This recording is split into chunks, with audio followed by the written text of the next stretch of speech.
इसका फ़ायदा ये है कि ज़्यादा नंबर ऑफ़ आवर्स को एकोमोडेट करता है। तकरीबन 20% ये हमारा जो है वो लोड कैरी करती है कि आप पूरा इन्वर्टर नए तरीके से ख़रीदें, आपके पास जो एग्जिस्टिंग यूपीएस है उसके साथ इसको इंटीग्रेट करें। आप दिन के आवर्स में, स्पेशली गर्मी में, आप यूपीएस से डायरेक्टली चार्ज करें और वापडा के यूनिट्स बचाएं।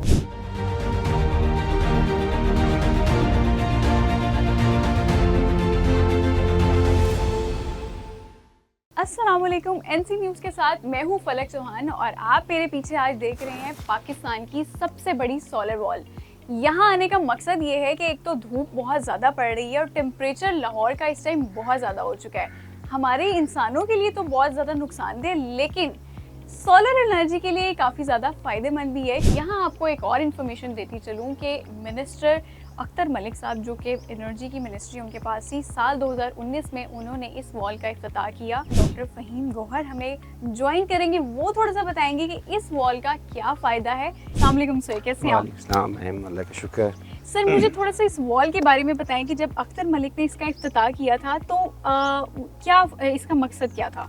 मैम, आपको जैसे देखा है कि एनर्जी प्राइसेस तो एक फैक्टर है ही है। दूसरा फैक्टर ये है कि इस रीसेंट टाइम में इधर हमारे पास लोड ज़्यादा था और ग्रिड में एनर्जी पावर जो है वो लिमिटेड थी, तो फिर नीड फील की गई कि ये बनाई जाए। दूसरा, अगर आप इसको गौर से देखें, ये बड़ा यूनिक डिज़ाइन बना हुआ है। ये डिज़ाइन आपने स्ट्रेट डिज़ाइन देखे होंगे अमूमन, ये स्ट्रेट नहीं है, ये वॉल के तौर पर बनाया गया है और इसका फ़ायदा ये है कि ज़्यादा नंबर ऑफ़ आवर्स को एकोमोडेट करता है। इसके एंगल इस तरह सेट किए गए हैं कि अर्ली मॉर्निंग से इससे प्रोडक्शन स्टार्ट हो जाती है और लेट आवर्स तक इसमें प्रोडक्शन रहती है।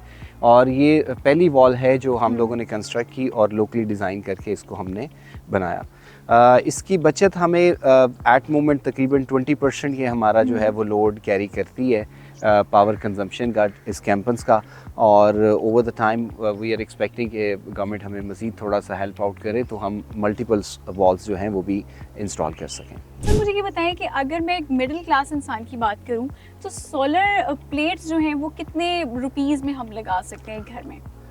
मैडम, रिसेंट टाइम में तो सोलर टिप पे आया हुआ है, यानी सबसे सस्ता हुआ है। ठीक है। और उसको लगाने के लिए आपको थोड़ा सा स्मार्ट मूव करना पड़ेगा। ठीक है। इसके लिए बजाय कि आप पूरा इन्वर्टर नए तरीके से ख़रीदें, आपके पास जो एग्जिस्टिंग यूपीएस है उसके साथ इसको इंटीग्रेट करें। और सर, कितने प्राइस इसके होंगे? देखें, आपके पास जो 500 की प्लेट है या 2 प्लेटें 1000 वॉट के करीब चली जाती हैं, वो आप इजीली 40 से 50 हज़ार रुपये में ले सकते हैं विद द इंटीग्रेशन मेथड। लेकिन अगर आप इन्वर्टर की तरफ जाते हैं तो वो आपको बहुत ज़्यादा कॉस्ट करेगा। ठीक है। तो एक अच्छा सोल्यूशन ये हो सकता है कि आप बजाय वापडा से अपने यूपीएस को चार्ज करें, आप दिन के आवर्स में, स्पेशली गर्मी में, आप यूपीएस से डायरेक्टली चार्ज करें और वापडा के यूनिट्स बचाएं।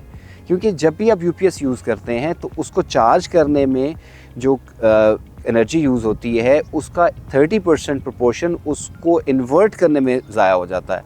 तो ये एडिशनल हम बचा सकते हैं, डायरेक्टली आप इससे करें और इजीली आप अपना। बहुत शुक्रिया डॉक्टर फ़हीम का भी कि उन्होंने हमें एक गाइडलाइन भी दी कि आप बिजली की बचत इस तरह से कर सकते हैं कि आप 40 से 50 हज़ार रुपये खर्च करें, सोलर प्लेट्स अपने घर में लगाएं और यूपीएस वहां पर चार्ज करें। फलक चौहान को दीजिए इजाज़त, अगले शो में मुलाकात होगी कुछ नए इंटरेस्टिंग टॉपिक के साथ। तब तक के लिए अल्लाह हाफ़िज़।